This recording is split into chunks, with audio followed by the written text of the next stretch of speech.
السلام عليكم ورحمة الله وبركاته.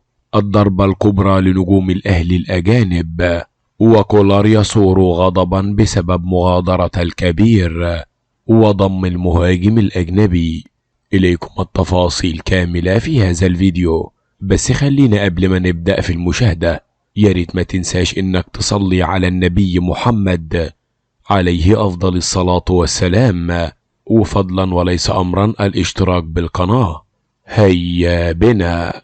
مفاجأة كبرى بشأن عدم استدعاء أي لاعب أجنبي في صفوف الفريق بهدف الاستعداد الجديد لمعسكر سبتمبر المقبل.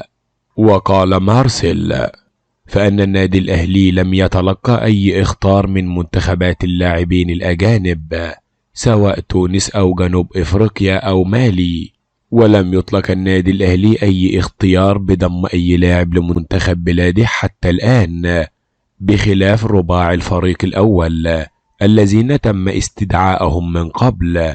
المدير الفني لمنتخب مصر وقال أن خالد بيبو مدير الكرة بالنادي الأهلي يتواصل مع منتخب مصر والاتحاد الكرة لحل أزمة اللاعبين الذين تم استدعائهم للمنتخب الوطني في الموسم المقبل.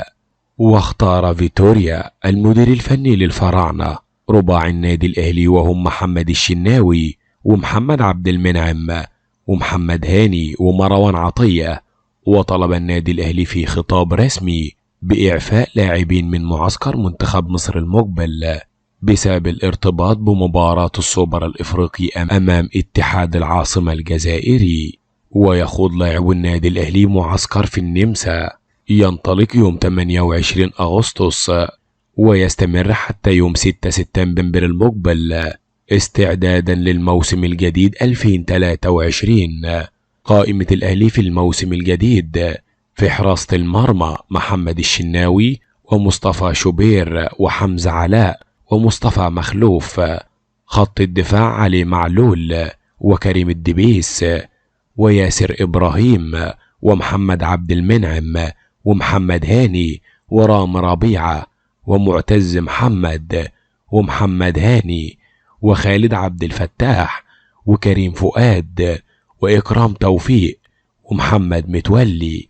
خط الوسط: مروان عطية، إليو دينج، عمرو سولية، أفشة، كوكا، محمد فخري، كريم ندفيد، حسين الشحات، كريستو، رأفت خليل، طاهر محمد طاهر، أحمد عبد القادر، بريستو، إمام عاشور، رضا سليم.